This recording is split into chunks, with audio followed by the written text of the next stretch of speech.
Assalamualaikum warahmatullahi wabarakatuh. Hai semuanya, pada video kali ini kita akan membahas materi nilai representatif. Nah, di antara kalian ada yang tahu nggak apa itu nilai representatif? Ternyata nilai representatif itu merupakan nilai yang digunakan untuk mewakili karakteristik dari keseluruhan data. Nah, bagi kamu yang masih bingung, bisa lihat yang ini, yang mana nilai representatif itu sama dengan ukuran pemusatan data, yang dibagi menjadi tiga. Yang pertama ada mean atau rata-rata, yang kedua ada median atau nilai tengah, dan yang ketiga itu ada modus atau nilai yang paling sering muncul. Nah, jadi nanti kita dari sebuah data akan kita cari ukuran pemusatan data atau nilai representatifnya yang mewakili karakteristik dari keseluruhan data tersebut. Nah, kita langsung saja masuk yang pertama, yaitu mean atau rata-rata. Nah, jadi rata-rata atau mean ini merupakan nilai representatif yang diperoleh dengan cara menjumlahkan seluruh data, kemudian dibagi dengan banyaknya data. Untuk simbol rata-rata sendiri seperti ini, X, kemudian di atasnya ada garis yang dibaca X bar. Nah, gimana sih cara kita mencari rata-rata? Nah, di sini kita bisa lihat segitiga ajaib. Jadi, supaya memudahkan kita. Jadi pada segitiga ajaib ini ada tiga. Yang pertama ada jumlah data, yang kedua ada rata-rata, dan yang ketiga ada banyaknya data. Nah, gimana cara makainya? Yang pertama, jika yang ditanyakan adalah jumlah data, maka kita lihat di sini, sisanya kan rata-rata dan banyaknya data. Maka cara untuk mencari jumlah data ialah rata-rata dikalikan dengan banyaknya data. Kemudian yang kedua, kita mau mencari rata-rata. Nah, kalau kita mau mencari rata-rata, maka yang tersisa ialah jumlah data dan banyaknya data. Jumlah data berada di atas dan banyaknya data berada di bawah. Maka cara mencarinya, rata-rata sama dengan jumlah data dibagi dengan banyaknya data. Seperti itu. Nah, yang terakhir, jika yang ditanyakan ialah banyaknya data. Nah, yang tersisa ini di segitiga ajaib, jumlah data yang di atas, rata-rata yang di bawah. Maka, banyaknya data sama dengan jumlah data dibagi dengan rata-rata. Nah, semoga bisa dipahami ya.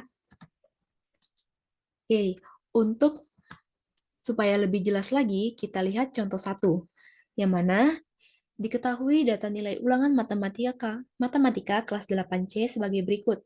Dapat kita lihat ya pada tabel ini. Kemudian yang ditanyakan ialah banyak siswa yang nilainya di atas rata-rata adalah titik-titik siswa. Maka yang ditanyakan ialah banyak siswa. Tetapi sebelum ke banyak siswa yang tadi, kita yang ditanyakan banyak siswa yang nilainya di atas rata-rata. Maka cara langkah pertama itu kita akan mencari rata-ratanya terlebih dahulu. Nah, untuk mencari rata-rata tadi, rumusnya rata-rata sama dengan jumlah data per banyaknya data. Maka yang pertama kita akan mengidentifikasi dulu data pada tabel, yaitu kita yang pertama akan mencari jumlah data. Kenapa bisa 236? 236 ini diperoleh dari nilai 6 itu didapatkan sebanyak 6 siswa. Jadi yang memperoleh nilai 6 itu ada 6 siswa. Kemudian yang mendapat nilai 7 itu ada 6 siswa. Yang mendapat nilai 8 ada 9 siswa. Yang mendapat nilai 9 ada 4 siswa. Dan yang mendapat nilai 10 itu ada 5 siswa. Maka untuk mencari jumlah datanya, kita kalikan nilai dikali frekuensi. Frekuensi ini banyak siswa ya yang mendapatkan nilai tadi. Nah, kita kalikan nilai dikali frekuensi, maka 6 dikali 6, 36, 7 dikali 6, 42, 8 dikali 9, 72, dan seterusnya. Kemudian, setelah didapatkan, kita jumlahkan. 36 ditambah 42, ditambah 72, ditambah 36, ditambah 50, hasilnya 236. Maka kita peroleh jumlah datanya itu 236. Nah, yang kedua ialah banyaknya data. Nah, banyaknya data ini merupakan banyaknya siswa. Oke, maka cara mendapatkannya kita jumlahkan semua frekuensi ini. 6 ditambah 6 ditambah 9 tambah 4 tambah 5, hasilnya 30. Nah, kemudian yang ditanya tadi banyak siswa yang nilainya di atas rata-rata. Maka langkah selanjutnya kita akan mencari rata-ratanya. Rumusnya rata-rata sama dengan jumlah data dibagi dengan banyaknya data. Jumlah datanya tadi Ini cara mendapatkannya ya. Nah, jumlah datanya tadi ialah 236 dibagi dengan 30. Hasilnya 7,86. Nah, jadi diperolehlah rata-ratanya yaitu 7,86. Tapi tidak sampai sini saja, karena yang ditanya banyak siswa yang nilainya di atas rata-rata. Maka kita mencari banyaknya siswa yang nilainya di atas 7,86. Maka yang mendapatkan nilai 8, karena di atas 7,86. Kita lihat ada berapa banyak siswa, yaitu 9 ditambah 4 ditambah 5. Hasilnya ialah 18. Jadi, dapat kita simpulkan, banyaknya siswa yang nilainya di atas 7,86, yaitu sebanyak 18 orang. Semoga dapat dipahami. Oke, kita masuk ke contoh soal yang kedua. Rata-rata dari 15 data adalah 5. Tentukan jumlah seluruh data tersebut. Nah, yang pertama ini kita tentukan yang diketahui dari soal tersebut, yang mana rata-rata dari 15 data adalah 5, maka rata-ratanya sama dengan 5. Kemudian, jumlah datanya adalah 15. Yang ditanya ialah jumlah seluruh data. Nah, kita lihat, kita kembali lagi pada segitiga ajaib tadi, yang mana kalau kita mau mencari jumlah seluruh data, itu rumusnya adalah rata-rata dikali banyaknya data. Nah, rata-ratanya 5 dikali banyaknya data sama dengan 15. Maka 5 dikali 15 sama dengan 75. Jadi dapat disimpulkan, jumlah seluruh datanya ialah 75. Oke, kita masuk yang kedua, yaitu median atau nilai tengah. Jadi, median ini merupakan nilai representatif yang diperoleh dengan cara menentukan nilai tengah setelah suatu data diurutkan. Nah, jadi median ini biasanya ditulis dengan M, seperti ini. Nah, gimana cara mendapatkannya atau menentukan median tersebut? Jadi ada dua, kalau datanya berjumlah ganjil dan datanya juga atau datanya berjumlah genap. Jika datanya berjumlah ganjil, itu bisa kita cari median sama dengan data ke N tambah 1 per 2, yang mana N ini banyaknya data. Kemudian, jika data berjumlah genap, dapat kita cari median sama dengan jumlah dua data yang berada di tengah, atau data ke N per 2 tambah data ke N per 2 tambah 1 per 2 dibagi 2, yang mana N ini adalah banyaknya data. Nah, supaya lebih paham, ayo kita simak contoh 1 berikut ini. Diketahui data 12, 10, 11. Tentukan median atau nilai tengah dari data tersebut. Nah, jadi langkah pertamanya yaitu kita urutkan data dari yang terkecil ke terbesar. Nah, ini setelah diurutkan 10, 11, 12. Kemudian kita hitung, ternyata banyaknya data itu ada 3, yang mana datanya berarti data ganjil. Kemudian, selanjutnya kita menentukan median. Di sini saya menggunakan 2. Yang pertama kita menggunakan rumus. Nah, rumusnya pada slide sebelumnya. Nih, untuk mencari mediannya, data ke N tambah 1 per 2. N-nya ini kan banyaknya data. Di sini banyaknya data ada 3, maka 3 ditambah 1 sama dengan 4. Dibagi 2, hasilnya 2. Jadi, kita lihat di sini mediannya itu ternyata data yang ada pada urutan kedua. Kita lihat lagi di sini, 10, 11, 12. Data yang berada pada urutan kedua ialah 11. Maka median dari data tersebut adalah 11.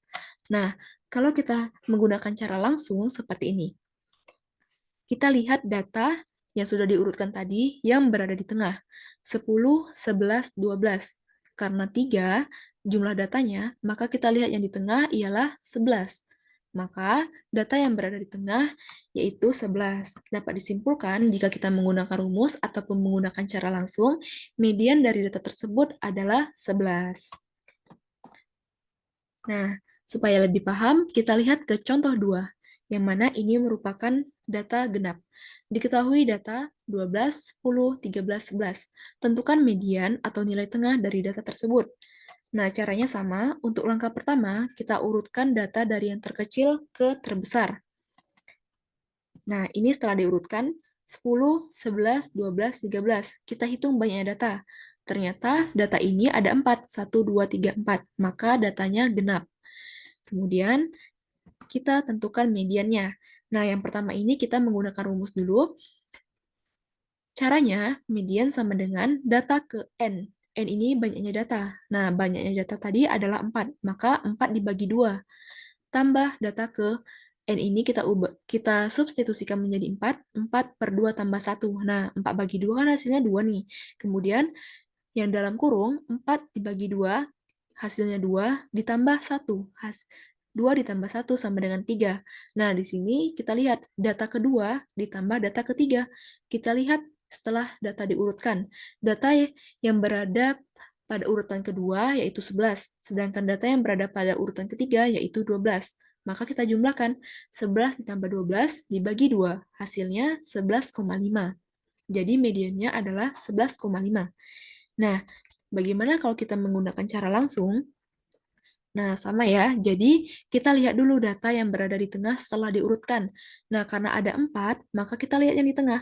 Ternyata yang di tengah ini ialah 11 dan 12. Nah, ada 2 kan? Sementara median itu yang berada di tengah. Jadi, kalau ada 2 begini, maka keduanya kita jumlahkan dan kita bagi 2. Seperti itu. 11 tambah 12 per 2. Nah, ini salah ya. Ini harusnya 11,5. Nah, karena setelah kita mencari tadi, diperolehlah median dari data tersebut adalah 11,5.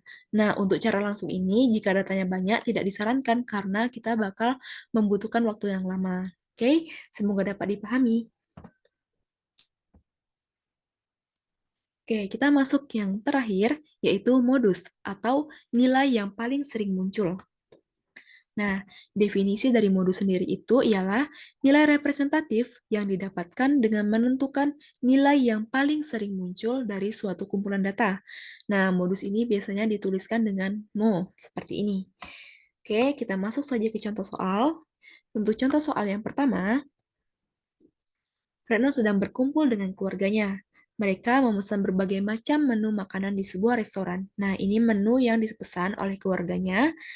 Pertanyaannya, menu makanan apa yang menjadi favorit keluarga Retno? Oke, kita lihat penyelesaiannya. Langkah pertama, kita hitung masing-masing banyaknya menu. Di sini ada menu ayam geprek, ikan bakar, nasi goreng, dan mie goreng. Kita hitung ayam geprek ada 1, 2, 3, 4, 5, 6, 7. Kemudian nasi goreng ada 2, ikan bakar ada 4, mie goreng ada 5. Karena yang ditanya itu menu makanan favorit, maka menu yang paling banyak dipesan. Nah, kita lihat tabel berikut ini. Ternyata menu yang paling banyak dipesan ialah ayam geprek, sebanyak 7. Jadi ada 7 orang yang memesan ayam geprek. Nah, jadi dapat disimpulkan menu makanan yang menjadi favorit keluarga Retno ialah ayam geprek. Oke, kita masuk ke contoh 2. Nah, kita perhatikan diagram batang berikut ini, yang mana menunjukkan data hobi siswa kelas 8B. Ada menulis, olahraga, memasak, memancing, dan berkebun. Jadi, berdasarkan diagram batang ini, hobi yang paling banyak diminati oleh siswa kelas 8B adalah, nah kita lihat hobi yang paling banyak. Kalau menulis sebanyak 4, olahraga 10, memasak 6, memancing 8, dan berkebun 2 orang. Nah, karena yang ditanya adalah yang paling banyak diminati, dapat kita lihat ya, bahwasanya hobi yang paling banyak diminati ialah olahraga, sebanyak 10 orang. Oke, terima kasih. Semoga dapat dipahami ya.